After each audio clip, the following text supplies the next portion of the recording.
Hi, I'm Brian. Hey, I'm Merisa. And this is Human Coupling, the show about what it means to be human and be in a couple. So whether you're married, divorced, dating, or don't know where you land, we're here to help. Hey everyone, it's Merisa. Welcome to another episode of Human Coupling Podcast. That's Brian over there. Hey there, everybody. How's everybody doing out there in podcast land tonight? Wonderful, I hope. So, tonight's adventure is in the social life of the couple. That's an interesting topic, isn't it? I think when you think so. about social lives. Of course, because your social life, when you're in a couple, is some weird stuff, right? It really is some weird stuff, man. It's the stuff of legends, because remember, when you first get into the couple, you have to balance all the friends that you spent all your time with to this new person who you want to give all your time to, and that gets tricky.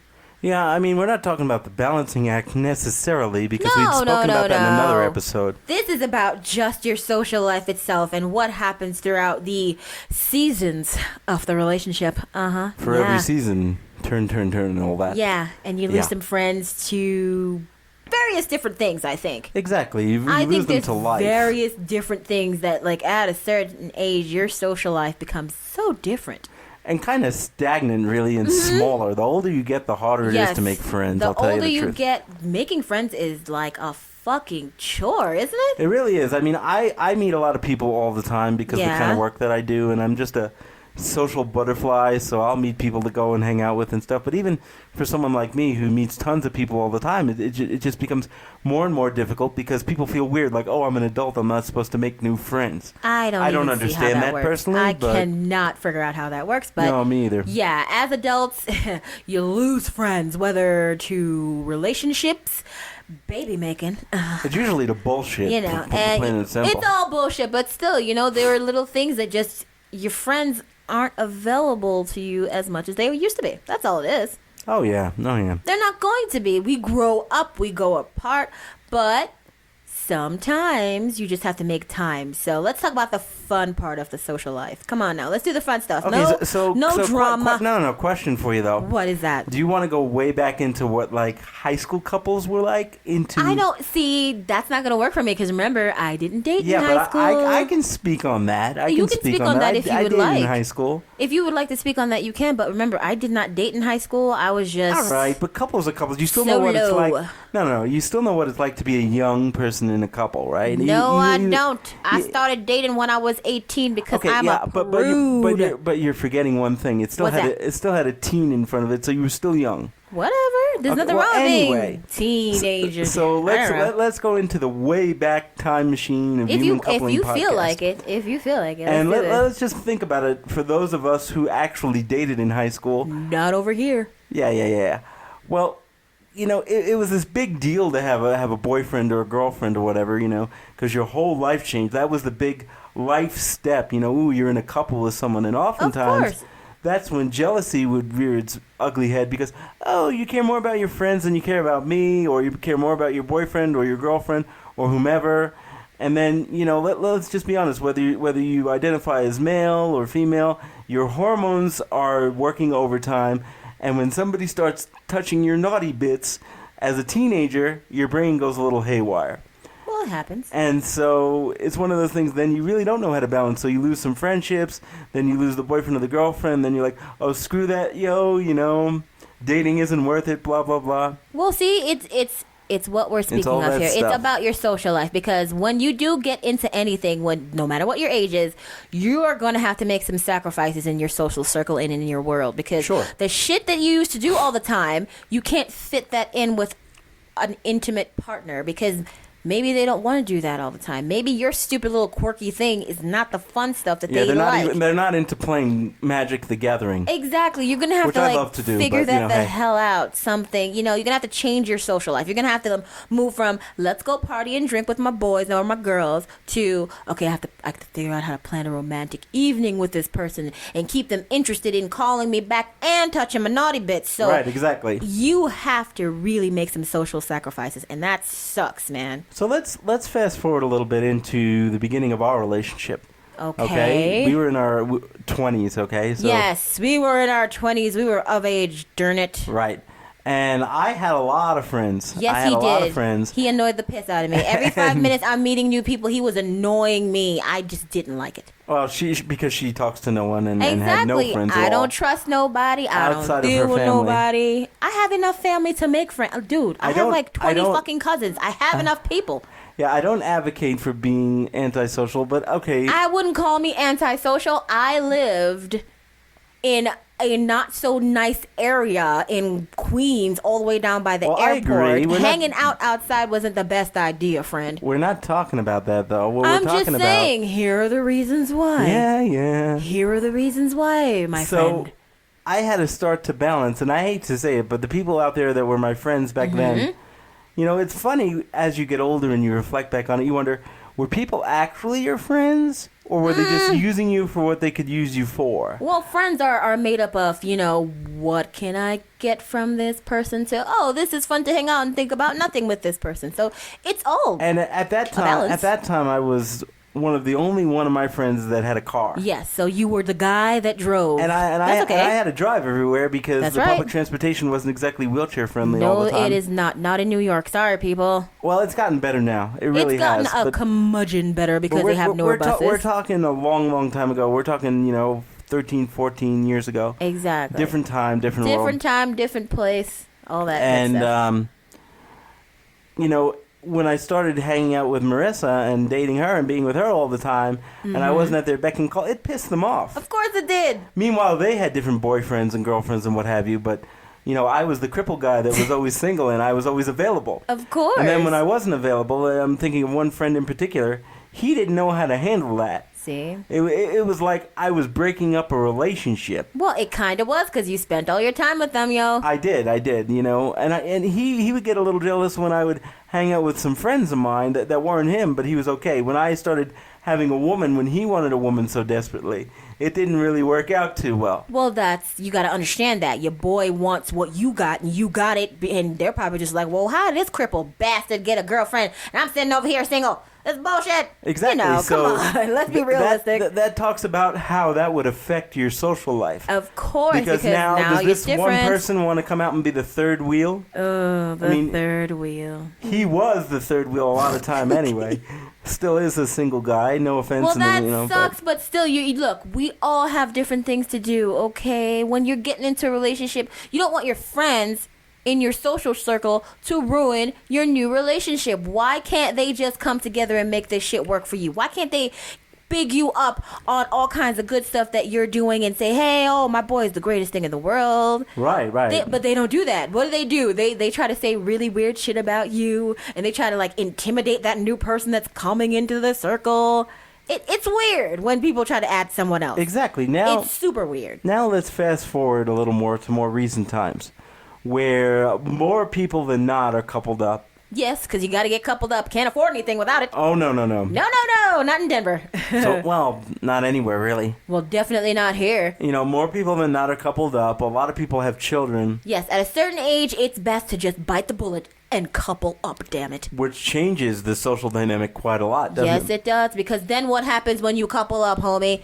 First, it's the wedding. And everybody gotta, okay, I have to go to this guy's wedding now because that motherfucker's getting married. I gotta go to this person and this person. So it changes for a while. And then that period is over. And then it becomes, oh, God, they're having kids. So, you gotta deal with I can't come out with you because the kids gotta do this. Exactly. I really can't stay out late because I have to help the person with this. So all these reasons now present themselves when you're trying to live your social life with your friends. All these new little stoplights. It's kind of funny because when we moved here to Denver, I got, just because of the fact that I had gone back to graduate school yet again. And was doing a lot of trainings and things, I met a lot of people. Yes. But strangely enough, when I did this, I was the old guy, okay? I was the guy. Oh, he got to be the old guy. He was so bitchy. That was already coupled up, married, and been with my partner for a really long time. And here's a lot of young, mostly single women, and they had single women issues. And so it was really tricky to kind of navigate around, how do we have a social life? But me being the social butterfly that I am, I said, okay, well, we have a choice here. And so what I decided to be is we were kind of the, for lack of a better term, the sorority / fraternity house, the mother that everybody came and hung out with us. Yo, don't worry about that. You could say worked out really, we were really the well. old people who were responsible enough to know how to cook and clean, and we had a big ass apartment, so everybody can come over here and hang out and party here because it was easier for Brian, especially with the wheelchair, because he can't really get into many places. So everybody just came here. We have a wonderful place to hang out in. Yes, so we do. It worked out great, and I love to cook for big groups of people because I grew up in a family where that's the thing we did. So nothing about this new social situation was so hard that both of us couldn't get into it easily. So it was really good. But it's funny because we'll see some people within that social circle and they would start dating, and then their significant other would be really weirded out. Exactly, and which is silly. That's what we really want to talk about here, folks. It's like, what do you do when somebody whom you spend a lot of time with, who you're friends with, and who you've built a life around in a pseudo family, gets with somebody that doesn't quite get with the program? Exactly. How does that work? They don't fit into the group because either they don't know how to go in there and just be cool, or they act so insane and get jealousy from something that you just cannot figure out, and they go, well, you're spending too much time with these people. And see, since you're in a delicate situation, in a delicate pattern here, you don't want to go, well, bitch, I knew them before I knew you, so why don't you calm the fuck down? You can't do that. No, I mean, you gotta be that's just me, tactful. Yes, no, we're not talking about your crazy ass, Brian. We're talking about people it's who not very are politically in correct or clinically a advisable, but situation. I am, Yes, you're a crazy motherfucker. You would be like, bitch, calm down. These are my boys. Calm the fuck down. No, you have to be like, honey, look, these people were here before you, and they're my friends, and I feel like if you just open up a little bit, they will get to like you as much as I like you. Yeah, That's because we're pretty easygoing people, man. I mean, of course, we don't let stupid things get in the middle of our relationship because we've been together so long and we worked all that crap out a long time ago. Although I'll be honest, there have been some people that have tried to get in the middle of our relationship. You can try all you want, and we basically just told them to go jump off a pier. You know, exactly. You could try all you want, not but for us. I think I'm solid, so I'm good. You know. And that comes around jealousy. It's funny that you were to bring up the jealousy thing before. Well, jealousy happens. It's in your social life. You're going to encounter jealousy. Even having a big group of friends, and then there's this one lonely motherfucker over there. They're going to be jealous of your big group of friends. It happens. Exactly. You know what it comes down to, Marissa? What is that, hon? You know how I talk all the time about how there's different beings, sentient beings within a relationship? Yes, there's of one course. person, the other person, and then there's the person of the relationship. Mm-hmm. Well, that exists in friendships as well as romantic relationships. Of course. In a friendship, it's even more difficult because you have a partner and then you have a friendship. And then if the partner came in after the friendship, it's kind of weird because you have to be like, okay, if it's two guys, that's cool. And then there's a girl. But if it's a guy and a girl friendship and then another girl comes in to be that other person's partner, there's going to be confusion. We experienced that with some females in my life. I don't feel like I didn't. Well, that was your friends. I was good. Yeah. I didn't have any friends, so I'm cool. But I actually had to put the brakes on certain things because when we were in those groups and that was happening, I had some female friends that I had been, let's just say, friends with benefits. Hey! But it had stopped long before I met Marissa. Doesn't mean jealousy won't rear its head. Over a year. Doesn't mean jealousy won't come up. But that jealousy still came up, and I had to deal with it. And, Marissa will say, for once, and this is even before I was a clinician, but for once I actually handled it with tact. Because I don't always handle things with tact when it comes to my personal life. Yes, in his personal life, he's just like, well, I do this all day for a living. Screw this. Yeah, which is not good, folks. Any of you aspiring clinicians out there, don't do what I do. Do what I say, not what I do, okay? Whatever. I think you should be you in your life, man. You should just be like, well, I'm not at work, so bitch, don't be crazy. There it is. Yeah, I mean, I'm very blunt. I have a blunt style no matter what, but I really take all the gloves off. Because you're a dude. Sometimes you don't want to do the kid gloves all the time because not everybody likes the kid glove form of social work. Some people just really need to be told, cut the shit. All right? Thank you. That's really my style. Cut the shit. How can I help you? That is my husband, and I respect him for that. Sometimes he'll work with you on the, okay. This is a fragile human being right now. I have to approach this differently. But after a while, it's like, look, I already tried that bullshit, so you need to cut the shit. That's about it. Pretty much, because exactly. at some point, when you're not in crisis anymore, when the crisis has been averted and you're just trying to get things back, you have to cut the shit. You know, you have to get back to things and figure things out for you. Yes, get it together. You can do this. And remember, that actually is a big deal when you talk about social life. Oh, yeah. Because it's hard. Social lives change. I mean, even here with our core group of friends, certain people moved away, which was very sad. Well, it happens. But it happens. Or certain people took jobs where their days gone off all the time. Their days off don't coincide with normal, Monday to Friday, 9 to 5. Exactly. So you don't get to see those folks very much. No, and you just have to remember that if your friends, no matter how long that you haven't seen people, if you can just see someone and be like, hey, motherfucker, how you doing? You're still the same, aren't you? Yes, I am. Get over here and hug me. And that's it. That's a great friendship. And I would be remiss if I didn't actually bring up what social life has become, because we're just talking about getting together and hanging out, which is all very, very important. Yes, and that's the bedrock. The realistic, simple kind of social life, I guess. However, in today's wonderful day and age, and a lot of it comes true right here because of our podcast, people are connected in other ways. I have friends literally that live all over the world. And so when the person that you're talking to on social media isn't just on social media, but they're also in your life physically on a fairly regular basis, you have to figure out how to juggle that. Yeah, that's difficult. Because if you say, I can't make it because I'm not feeling well or my partner's not doing this, and then you post, wow, we had a great time at this show today, and damn, did I get drunk last night. See, you gotta be careful. And they read that, they're like, fuck. Fuck that guy. What the fuck now? I'm not supposed to do with this shit. Exactly. Why didn't they just tell me, man? Well, see, honesty. You gotta freaking be honest. Honesty is the best policy. It is, because getting caught is bullshit. Remember, we don't really think when we click that button and check in at Applebee's when we were like, I'm sick. I can't go with you tonight. But you go to Applebee's with another boy and you click check in and everybody knows you're at Applebee's, stupid. Come on. Exactly, but I think that also comes with age and or maturity, not necessarily physical age, because I know some people that are in their 40s maturity, and 50s that I are would 12. think is different. It's different because we all don't remember. When we were younger, it was not about checking in at one store, one place, one this and one that, and sharing every move that you're making with other people. You kept that shit to yourself. But now, it's not, I'm going to take a mental picture. It's, I'm going to take a selfie. So it's different. Right. We don't understand that too much because we're new to it. They grew up in it. Exactly.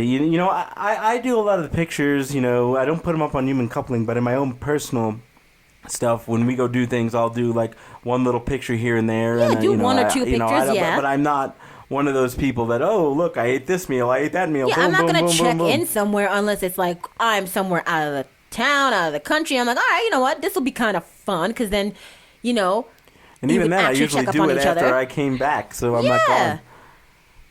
You just have to be careful with what you put out there because in your social circles, if everyone's interconnected through social media, you can figure out where everyone is and what everyone's doing, and it's kind of weird. You kind of know when you're being excluded. Exactly. It's kind of weird because you could tell that, you're being phased out sometimes. Yeah, and that's happened a lot over the last couple of years. Yeah. I felt phased out. I felt phased out a lot of things. Different people don't need you anymore, or they've moved on with their lives. And hey, shit happens. Just don't come knocking on my door when you treat me like crap. But see, that's what we deal with when we have a social life. It's true. The group dynamics are always going to change. It's not going to be what you remember when you were younger. It's going to change. Or even what you remember from a year ago. It's not going to be the same. No. Things close down. Places that you used to go to have different people coming there. I mean, stuff just changes in your social life all the time. And you just have to learn how to handle it properly. Don't get all crazy about it because you can't do the same thing forever. The one thing that I have to talk about in our last few minutes of the show before we give our words of wisdom here. Words of wisdom? Oh, yes. My God. Oh, yay. And please, folks, let me take a moment to say sorry for the sniffing. I have a little bit of an allergy attack thing going on. It's so much fun. Time. But the one thing that I have to talk about within social life is when you have that one person, and when you get to be our age, very often they have either one or two divorces under their belt, or for whatever reason they're single, and they've been single a long time, and then they want to go out with the couple and hang out with the couple, and you're cool with the fact that they're single. Yeah, I don't give a but crap. they're not very good at doing things that aren't solely around what they want to do. Well, yeah, they don't know how to share anymore. They don't have to. So they ruin the time of everybody else. I think you know exactly what I'm talking about. It happens, yeah.